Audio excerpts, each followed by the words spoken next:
Before we start, if you enjoyed the story, please leave a like and check if you're subscribed. The convoy's repulsor engines whined as they dumped their cargo into the rust-colored sand. Jackson Reed lowered his scanner, watching through the heat shimmer as two figures tumbled from the transport's rear hatch, one humanoid. One decidedly not, the warrior hit first, armored form crumpling into the sand. The beast followed, a mass of midnight fur and crimson eyes that crashed beside her with enough force to crater the ground. It didn't rise. 6 guards remained at the perimeter, weapons trained on the fallen pair. Jax's jaw tightened. He'd seen executions before. This was procedure. Exile into the scarred wastes meant leaving the condemned alive just long enough to make the death look natural. The guards would wait 30 seconds, confirm no movement, then put a plasma bolt through each skull. 20 seconds, his hand found the grip of his pulse rifle. Stupid. Suicidal. 15 seconds, the warrior's chest rose. Barely. Her hand twitched toward the beast. 10 seconds, Jax was moving before the count finished. Boots hammering across the hardpan. The rifle came up smooth, and he put 3 rounds into the sand between the guards and their targets, close enough to spray heated glass across their boots. Step back, he called. The guards spun, weapons tracking. Their armor bore the crested wave insignia of the Kelshra military, which meant they were sanctioned to kill him on sight for interfering with an execution detail. Human, the lead guard said. Mandibles clicking. You understand what you're doing? Keeping you from murdering an unconscious woman and her animal. Traitor and corrupted war beast. Already dead by Kelshra law. Jax shifted his stance, rifle steady. At this range, he might drop 2 before they returned fire.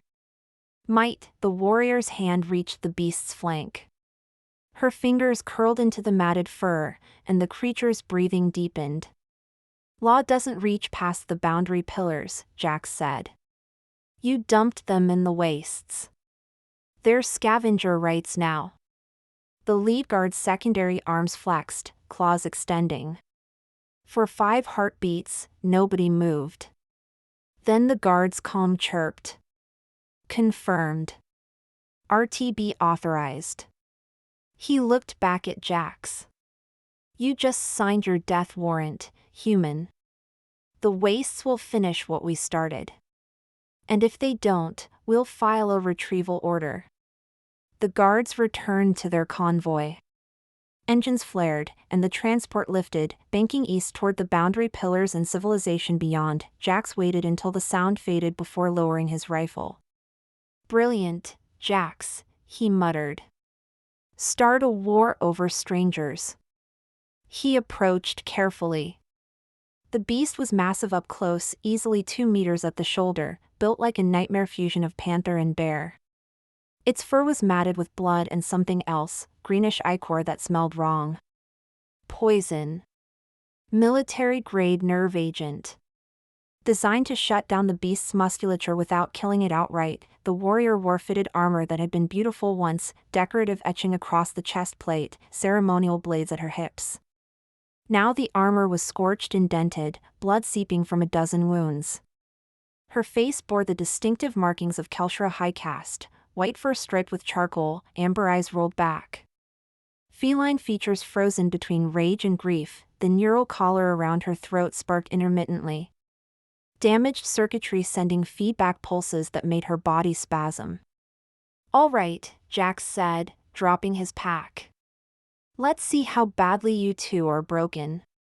He started with the collar. The neural bond technology linked warrior and beast into a single combat unit. Damaged, it was frying both their nervous systems. Jax pried open the casing. 3 of the 5 connection nodes were fused. He bypassed the damaged nodes with salvaged wire, rerouting the signal. The sparking stopped. The warrior's breathing evened out, and the beast's eyes focused, tracking Jax's movements with disturbing intelligence. Easy, Jax said. Just helping. The beast's lip curled, revealing teeth the size of his fingers. But it didn't move. Jax shifted to the poison. He'd seen nerve agents before and carried the relevant counters. 3 injections into the beast's shoulder, each dose enough to drop an elephant if he'd miscalculated. The beast's breathing hitched, then strengthened. The warrior needed more than field medicine could provide. Jax packed the worst wounds with synthetic tissue, applied pressure bandages, and injected broad-spectrum antibiotics. Her eyes cracked open halfway through. "Don't," she whispered. "Let us die. Not today." Her hand shot out and locked around his wrist. The grip was weak but desperate. "You don't understand." Her eyes rolled back, consciousness slipping. Jax pulled free and kept working. He understood enough. Exile meant execution, meant someone powerful wanted these 2 erased. Understanding the politics didn't change the math. They'd die without help. Something moved in his peripheral vision. Jax's hand went to his sidearm. The beast was on its feet. Swaying, poisoned, barely able to stand. And moving directly toward him. "Easy," Jax said, hands visible. The predator that emerged from the rocks was local fauna, 6-legged, chitinous, built for ambush. It rushed Jax from behind, mandibles spread wide. Keth intercepted it mid-lunge. The war beast's jaws closed on the predator's throat with a sound like breaking ceramic. They went down together in a spray of sand and ichor. But Keth positioned his body between Jax and the threat. Already twisting to take the next strike across his armored shoulder rather than letting it reach the human, the predator died thrashing. Keth collapsed beside it, sides heaving. Eyes fixed on Jax with something that shouldn't have been possible in a creature this poisoned. Recognition. The neural collar's light pulsed steady green. Stable. Connected, and somewhere in that connection, flowing from beast to unconscious warrior, was a signal that would change everything. Trust. Dawn broke over the wastes in shades of copper and ash. Jax had spent the night dragging Ashura and Keth into a shallow cave, building a thermal screen from salvaged metal to hide their heat signatures, and monitoring both their vitals every 20 minutes. The warrior's fever had broken an hour ago. The beast had been watching him since Ashura's eyes opened, amber irises contracting against the pale morning light filtering through the cave mouth.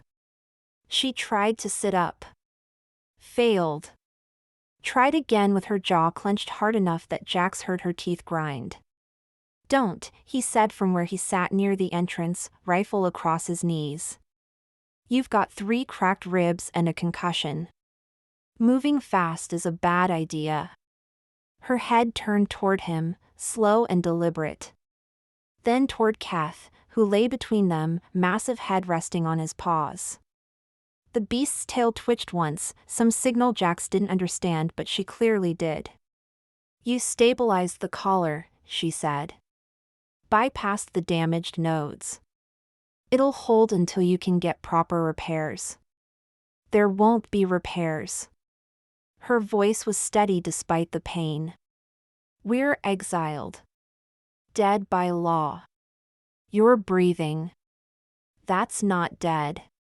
She managed to prop herself on one elbow, and Jax saw the effort it cost her. Pride, maybe, or training that wouldn't let her show weakness horizontal. "Why did you save us?" "Couldn't watch them execute you." "That's not an answer." Jax checked his scanner, noted the 3 heat signatures moving along the ridge 2 kilometers east. Retrieval team, probably. Too far to be an immediate threat. "We need to move," he said. "Deeper into the wastes. They'll send teams to confirm the kill, and when they find you breathing, they'll finish the job." Ashura's ears flattened against her skull. "You're not listening. You saved us. That makes you complicit in whatever crimes they've charged us with. They'll kill you too now." "I know." "Then you're an idiot." "Probably." Keth made a sound low in his chest, not quite a growl, not quite a purr. Ashura's hand moved to his neck, fingers finding the collar's interface point. Her eyes unfocused for a moment, and Jax recognized the look. She was reading the bond's data logs. Her expression shifted. Confusion first, then something sharper. "He protected you," she said. "From a local predator." "Yeah. He was poisoned. Barely conscious. Should have been physically incapable of coordinated movement." Her gaze locked on Jax. "But he moved. For you." Jax stood, shouldering his pack. "We can discuss beast behavior later. Right now, this isn't beast behavior." Ashira struggled to her feet, one hand braced against the cave wall. "This is bond behavior. Kath responded to you like you were his warrior." "That's impossible." "I know." She took a step. Swayed, and Jax moved without thinking, catching her before she fell. One arm around her waist, the other steadying her shoulder. They were close enough that he could smell the blood and sweat and something else, something almost floral that made his hindbrain wake up and pay attention. Ashira's pupils dilated. Her breath hitched. "I'm fine," she said. "You're not." She didn't pull away. Neither did he. For 3 heartbeats they stood like that, his hands on her body, her weight against his chest. Then Kath rumbled again, and the moment broke. Ashira stepped back, steadier than she should have been. "If retrieval teams are coming, we won't outrun them. Not with me like this." "We're not outrunning them." Jax moved to the cave entrance, scanning the horizon. "I've been salvaging the wastes for 6 years. I know places they don't. The wastes will kill us faster than any retrieval team. Only if you don't know how to read them." He led them out into the wasteland proper. The terrain was broken red stone and crystallized sand, the remnants of whatever orbital bombardment had created the scarred wastes 3 centuries ago. Nothing should have survived here. Most things didn't, but Jax moved through it like he'd memorized every rock. He pointed out the pale lichens that indicated underground water. The patterns in the sand that meant sinkhole risks. The scorch marks on stone that showed where plasma storms had touched down in the last week. Ashira watched him with an expression that cycled between suspicion and something else. "You're not just a salvager," she said. "Everyone's more than one thing. Humans aren't allowed in the wastes. The treaties only matter if someone's enforcing them." Kath padded alongside them, staying close to Jax. Too close. The beast's shoulder brushed against Jax's leg every few steps, and each time Ashira's hand would twitch toward the collar. "He keeps doing that," she said. "Doing what?" "Treating you like pack." They walked in silence for another kilometer. The heat built as the sun climbed higher, turning the air into something visible, waves of distortion that made the horizon swim. Jax stopped at an outcropping, checked his scanner, and cursed softly. "What?" Ashira asked. "Company. 6 signatures, moving fast on intercept course. Retrieval team. Worse. Military hunter squad." He pointed to a narrow canyon cutting through the rocks ahead. "We need cover. Now." They ran. Ashira's breathing went ragged after 30 meters, but she didn't slow. Kath loped ahead, then circled back, moving in a pattern that Jax recognized: combat sweep, checking flanks. The canyon walls rose on either side, providing shade and concealment. Jax found a defensive position, narrow choke point with sight lines in both directions, and they settled into wait. Ashira checked her ceremonial blades. Both were dull, damaged. Barely better than clubs. "I can't fight like this," she said quietly. "You won't have to." 6 trained hunters against an unarmed human and a crippled exile? Those are execution odds. Jax pulled something from his pack, a compact plasma charge, military grade. Definitely not legal salvage. I don't fight fair, he said. The hunters appeared at the canyon mouth 10 minutes later. Kelshra military, full combat armor, weapons hot. They moved in formation, professional, efficient, ready for resistance. Jax triggered the charge. The explosion brought down half the canyon wall. Rock and superheated sand cascaded across the entrance, blocking it completely and sending a pressure wave through the passage that knocked all three of them flat. When the dust settled, the canyon mouth was sealed. That won't hold them long, Ashura said, coughing. Doesn't need to. Jax was already moving deeper into the canyon. There's another way out. Follow me. They emerged into a natural amphitheater of stone, walls rising 30 meters on all sides. In the center stood the ruins of something ancient, pre-Kelshra, maybe pre-contact entirely. Salvaged equipment lay scattered around a makeshift shelter. You live here, Ashura said. Sometimes. She turned in a slow circle, taking in the research notes pinned to the shelter walls, the data cores stacked in careful rows, the observation logs that covered months of work. What are you doing out here? Jax met her eyes. Proving something everyone says is impossible. Behind them, Keth settled onto his haunches and watched the human with eyes that held more than animal intelligence. The neural collar pulsed steady green, and through it, Ashura felt something that made her breath catch, the beast's unwavering certainty that this human, this strange soft creature who'd stood between them and death, was worth following, was worth trusting, was worth protecting. 3 days in the ruins changed things. Jax had supplies cached throughout the amphitheater, water reclamation units, preserved rations, medical supplies that should have required corporate clearance. Ashura's ribs healed faster than they should have, aided by whatever black market accelerants he'd injected. Keth's strength returned fully, the poison purged, leaving the war beast at peak condition. But it was the small moments that shifted everything. Ashura woke on the second morning to find Jax's jacket draped over her. She watched him work through his routine, checking sensors, logging data, maintaining equipment, and noticed how Keth shadowed him.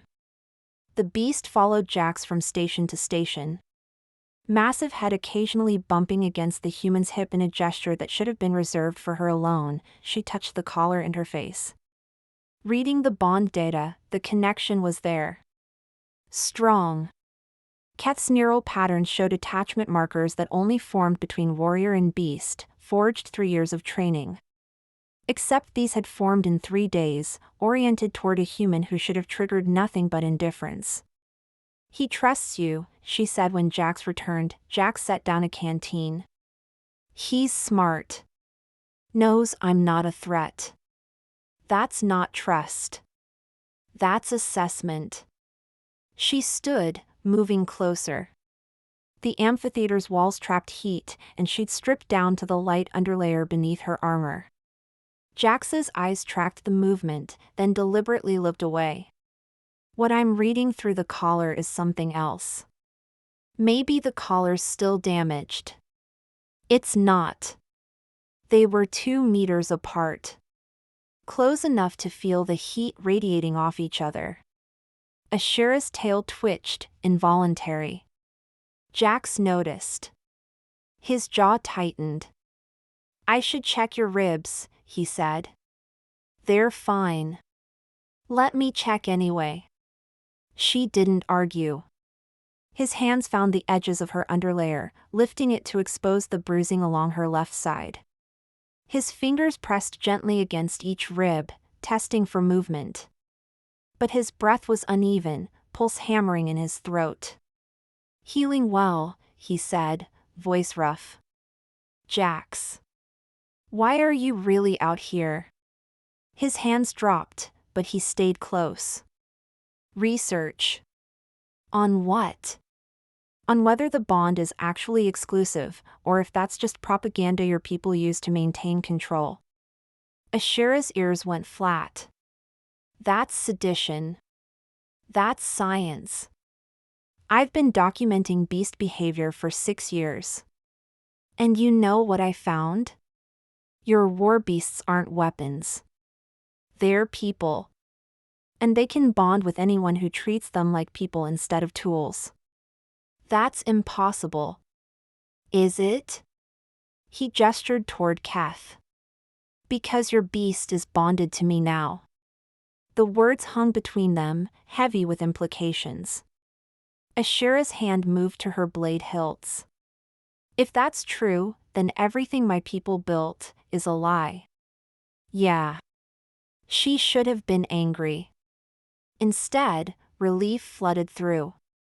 I chose exile, she said quietly. When they ordered me to execute Kath, I refused. They called me corrupted. Said the bond made me weak. Her eyes met his. But I felt stronger than I'd ever been. Because for once, I chose something that mattered more than duty. Jax moved closer. His hand touched her jaw. The contact sent electricity down her spine. You're not corrupted, he said. Then what am I? Free. She kissed him. Hard and desperate, her hands fisting in his shirt, pulling him against her. Jax's arms came around her waist, lifting her slightly, and she wrapped one leg around his hip. His mouth moved to her throat, teeth grazing fur and skin, and she made a sound she'd never made before, raw and hungry.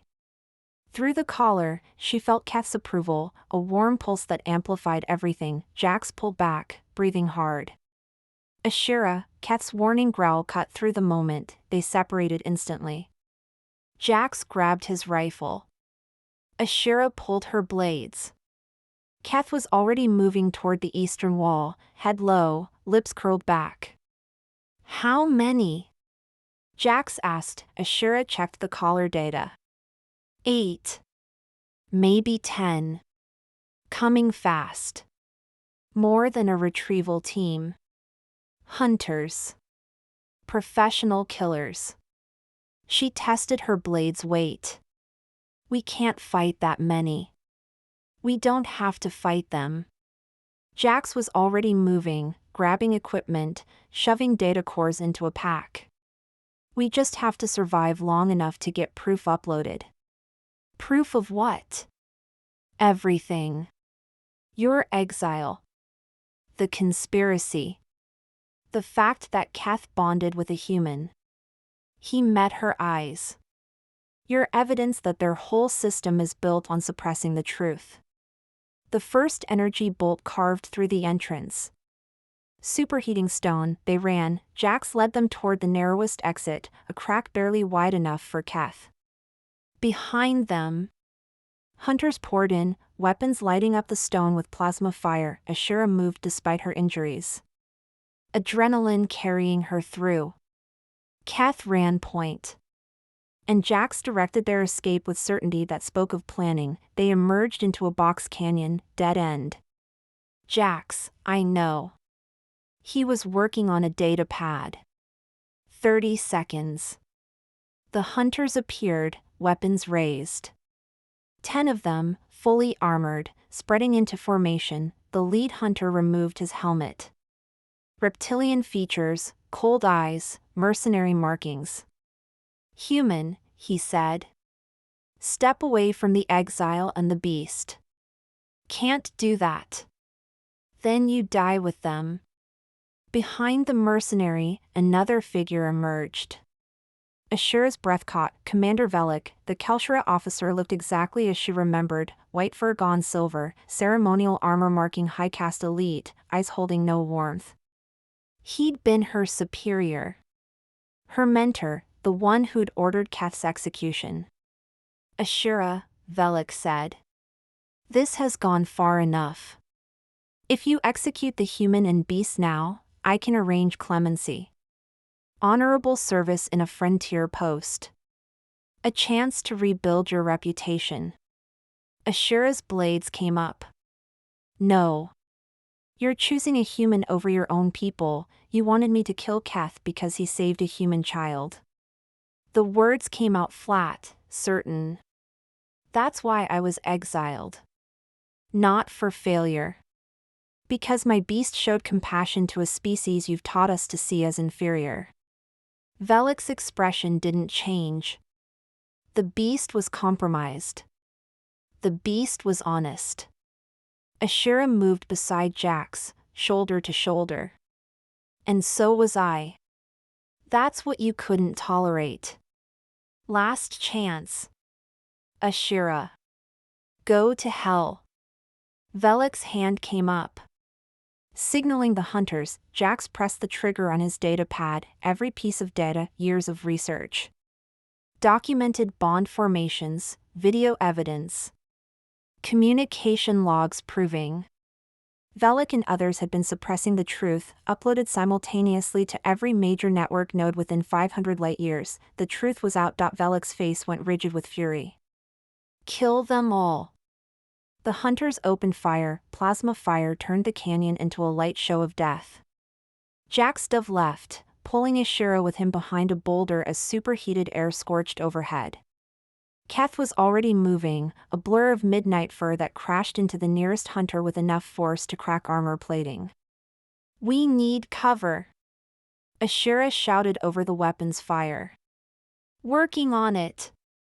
Jax had the data pad out, fingers dancing across the interface. The canyon walls hummed, a frequency just below hearing that made Ashira's teeth ache. One of the hunters screamed. His weapon exploded in his hands, circuitry overloaded. 2 more guns went dead, and the mercenaries scattered. Electromagnetic mine, Jax said, already moving. Won't last long. They ran deeper into the canyon. Keth flanked them, taking hits meant for Ashira, his armored hide absorbing plasma bolts that would have killed her. She felt each impact through the collar, pain transmitted through the neural link in sharp bursts. The canyon narrowed into a natural chimney, walls rising 60 meters. Jax pointed upward. Climb. You can't be serious. I rigged anchors last year. Move. She climbed. Her ribs screamed protest, but training overrode pain. Keth couldn't follow, too heavy, and she felt his distress through the collar. He'll be fine, Jax called down. Keth, guard position. The beast moved to the chimney's base, massive body blocking the entrance. They reached a ledge 40 meters up. Jax pulled himself over, then hauled Ashira up after. She collapsed onto solid ground, breathing hard. Below, Velik stood among the hunters, looking up with cold calculation. You can't run forever, Ashira, he called. We have orbital support standing by. 1 word from me, and this entire canyon becomes glass. Jax moved along the ledge towards something Ashira couldn't see. She followed. The ledge opened into a cave system. Pre-Kelshura. The walls were carved with ancient symbols. And deeper in, modern equipment hummed, data storage. Communication arrays, power generators. This is your real base, she said. One of them. Jax pulled up files on a central terminal. I've got 12 sites scattered across the wastes. All connected. They can destroy this one, but the data's already propagated. What data? He turned. Everything. Genetic analysis proving war beasts and humans share compatible neural chemistry. Behavioral studies showing natural bonding patterns. Historical records that prove your people knew this and chose to suppress it. Ashira moved to the nearest screen. The data scrolling past was damning, internal military communications discussing the human problem, contingency plans. Psychological profiles of warriors who'd shown inappropriate compassion toward humans and were subsequently eliminated. Her name was in those files. So were hundreds of others. This is why they wanted us dead, she said quietly. Anyone who might prove the truth. Yeah. Jax pulled up another file, video footage of a young Kelshura child playing with a war beast that should have torn her apart. Instead, the beast was gentle, protective. That child wasn't a warrior, Ashura said. No. A maintenance tech's daughter. She nursed an injured beast back to health. By the time anyone noticed, they were bonded. Jax's voice went flat. The military took the beast. Told the girl it died. Actually transferred it to combat duty and suppressed the bond markers. That's evil? Yeah. And that's just one case. I've documented 47 similar incidents. Your people have been systematically erasing evidence of cross-species bonding for at least 2 centuries. Ashura felt something crack inside her chest. Not surprise, she'd suspected. But seeing the scope, understanding her entire civilization was built on deliberate cruelty, she sat down hard. Jax knelt beside her. Hey. You okay? No. Everything I believed, it's built on lies. We're the monsters in this story. You're not a monster. I was going to kill him. She looked up. When they first gave the order, there was a moment where I considered it. Because that's what I was trained to do. Her hand found the collar. Keth knew. I felt his fear through the link. But you didn't. I didn't. Because in that moment, I felt his terror, and I remembered what the bond was supposed to be. Partnership. Trust. Her voice dropped. Not ownership. Jax's hand covered hers. That's why you're not a monster. You chose differently. One person choosing differently doesn't fix centuries of abuse. No. But thousands might. He stood, pulling her with him. The data's out now. Every warrior who's ever wondered, every beast who's shown compassion and been punished, they all have proof now. Your people can't suppress this anymore. An explosion rocked the cave. Dust rained from the ceiling. They're coming up, Ashura said, reading Keth's data through the collar. Velik brought demolition charges. 10 minutes. Maybe less. Jax was already moving, pulling equipment from hidden caches. Then we need to be gone in 5. Gone where? They have orbital support. We can't hide. We're not hiding. We're broadcasting. He pulled up a map, highlighting a location 300 kilometers north. Free port. Neutral territory.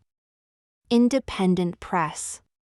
If we can get you there, show them what you and Keth are, they'll kill us before we arrive. Probably. Jax's smile was sharp. But I've got one more trick. He led her deeper into the cave, past the equipment, into a chamber that made Ashura stop at a ship. Small, fast, built for atmospheric flight. Salvaged from a dozen different technologies. You've been planning this, she said. For 3 years. She'll get us to the free port. Question is whether Keth can fit. As if summoned, the war beast appeared at the cave entrance, having climbed through sheer determination. His sides were scorched, blood matting his fur, but his eyes were clear, focused on Jax. Ashura felt the bond surge through the collar, not her bond. This was new. Raw. Powerful, Keth had chosen. Not just to protect Jax, but to bond with him. He loves you, Ashura said quietly. Jax looked at the beast, then at her. Yeah. I know. I think I might too. The words hung between them. Jax crossed the space, pulled her against him, and kissed her like the world was ending. When they broke apart, Ashura smiled. Let's go crash a free port, she said. They loaded into the ship. Keth barely fit, his bulk taking up most of the cargo space. Jax fired the engines, and the cave filled with the roar of jury-rigged thrusters. Hang on, he said, and punched it. The ship blasted out just as Velik's hunters breached the entrance. They climbed fast, atmospheric pressure screaming against the hull. Alarms shrieking about structural integrity. Jax ignored them all. One hand on the controls and the other reaching back to squeeze Ashira's. Behind them, the wastes fell away. Ahead, the free port waited, neutral ground, independent witnesses. And a chance to change everything. If they survived the next 300 kilometers, the ship shook like it was trying to tear itself apart. Jax's hands danced across the controls, compensating for a thruster imbalance that threatened to send them spinning. Behind him, Ashira braced against the bulkhead while Keth's claws scraped metal, searching for purchase. Incoming! Ashira called, reading the sensor display. 2 pursuit craft. Military grade. I see them. Jax banked hard left, diving toward the deck. The wastes blurred beneath them. How's our upload status? 70% propagated. If they shoot us down now, the data survives. I know. He pulled up sharply, clearing a rock formation by meters. But we're the proof they can't delete. The first pursuit craft opened fire. Plasma bolts streaked past the canopy. Jax jinked right, then dove again, using the terrain like a shield. They're hurting us, Ashira said. Pushing us toward open ground. Let them. Jax's jaw was set. Free port's 200 kilometers out. We just need to stay alive that long. The second craft came in from above, cutting off their escape. Jax cursed and rolled the ship, inverting them before leveling out in a narrow canyon. The walls blurred past on either side. Through the collar, Ashira felt Keth's fear, not for himself, but for them. She reached back, fingers finding his shoulder, pushing reassurance through the link. They burst into open sky. The free port sprawled across the horizon, massive interlocked modules and landing platforms, flying flags from a dozen systems. Neutral ground. Almost there, Jax said. The tactical display lit up red. Orbital strike incoming, Ashira said. Impact in 60 seconds. Jax's hands tightened on the controls. They're really doing it. Not over 3 people. Over the truth. 50 seconds, the free port's defense grid activated, tracking the incoming strike. But Ashira had seen this weapon before, designed to overwhelm civilian defenses. 40 seconds. Jax. She put her hand on his shoulder. I'm glad it was you. He glanced back. We're not dead yet. 30 seconds, the ship's calm crackled to life. Unidentified vessel, this is Freeport Authority. You are cleared for emergency landing, Platform 7. We have broadcast diplomatic immunity status. And will respond with force to any violation of neutral airspace. 20 seconds. They're calling Velik's bluff. Jax. Pushed the throttle forward. 15 seconds, the free ports. Defensive batteries swiveled upward. Targeting the incoming strike. 10 seconds, they crossed into Freeport airspace. Jax cut power, let momentum carry them toward platform 7.5 seconds, the orbital strike veered off course. Velik had blinked first. They hit the landing platform hard enough to collapse the starboard landing gear. The ship skidded sideways and came to rest against a crash barrier. Jax popped the hatch. Move! They tumbled out, Ashira first, then Jax, finally Keth. The war beast positioned himself between them and the sky, ready for whatever came next. Free port security surrounded them within seconds.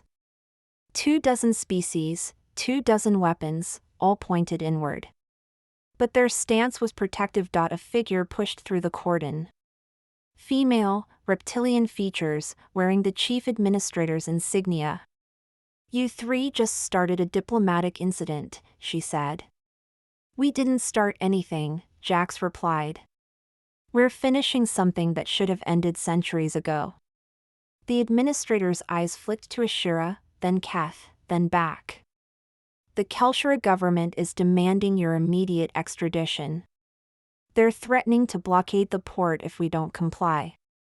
Ashira's hand found her blade hilts, the administrator smiled. Sharp teeth, predatory satisfaction. I told them to go to hell. We're not in the business of facilitating political executions. She gestured toward the main building. You'll want to see this. They followed her inside.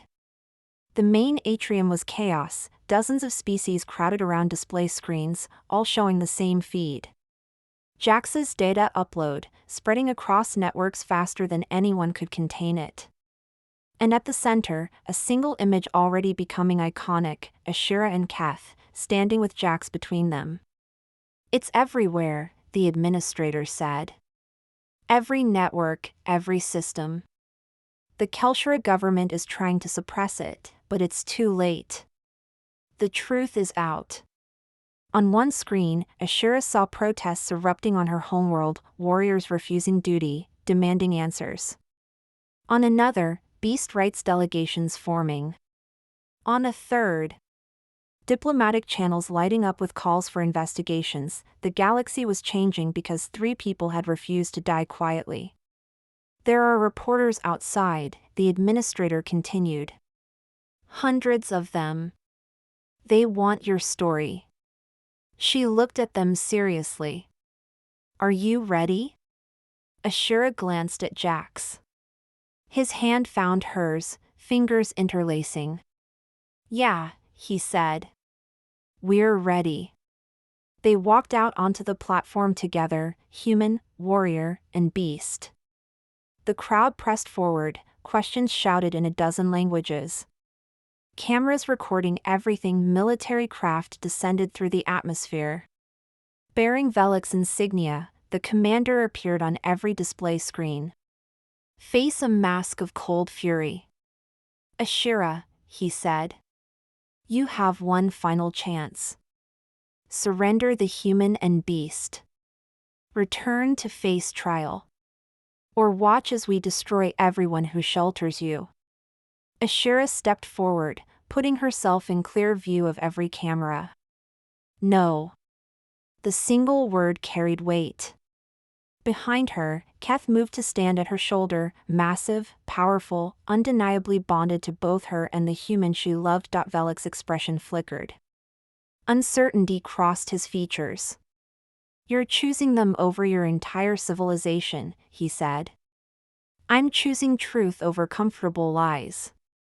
And I'm not alone anymore. Look at your homeworld, Commander. Warriors are refusing orders. The system you've spent your life protecting is already crumbling. On the screens behind Velik, command centers were in chaos. The hierarchy collapsing under revealed corruption. If you attack this port, Ashira continued. If you kill us on live broadcast, you'll prove everything we've said. You'll make us martyrs. Velik's hand moved toward his sidearm. Jax stepped forward, positioning himself between Ashira and the cameras. Between the warrior and the weapons. Exactly as he had in the wastes, standing between the fallen and their executioners, Keth moved with him. The 3 of them presented a united front, human ingenuity, warrior courage, and beast loyalty, combined into something neither military doctrine nor propaganda could break. Velik's hand stopped. The military craft held position. Weapons armed but not firing, and in that moment, transmitted across every network. Witnessed by every system with independent press. The old order died. Stand down, Velik said finally. All units, stand down. The screen went dark, the crowd erupted. But Ashira only heard one thing clearly, Jax's voice. Quiet against her ear. We did it. She turned in his arms. Felt Keth's solid presence against her back. And let herself believe it, they were alive. They were together. And the galaxy would never be the same. 3 months later. Ashera stood on a platform overlooking the first integrated training facility, human and Kelshra working together. Beasts bonding with whoever showed them genuine partnership. Jax found her there, 2 mugs in hand. Keth dozed nearby, his collar modified to support dual bonding permanently. Velik was arrested this morning, Jax said. Conspiracy charges. Good. Ashera leaned into him, watching trainees below. How many facilities now? 17. With 20 more in development. He kissed her temple. You started a revolution. We started a revolution, she corrected. You, me, and Keth. Together. Below, a human trainee made first contact with a young warbeast. The connection formed instantly, visible in the way aggression melted into curiosity. A bond that shouldn't have been possible, now happening 100 times a day. Think they'll name a holiday after us? Jax asked, grinning. They better not. Ashera pulled him closer, feeling Keth's awareness through the collar. I don't want to be remembered as the warrior who changed everything. No? No. She kissed him, slow and deep. I want to be remembered as the one who stood with you when it mattered. Everything else is just details. Keth's rumbling approval vibrated through the neural link. Transmitted to both his bonded, warrior and human, partner and partner. 3 souls bound by choice rather than circumstance. The beast had never forgotten the human who stood between him and the guns, none of them ever would.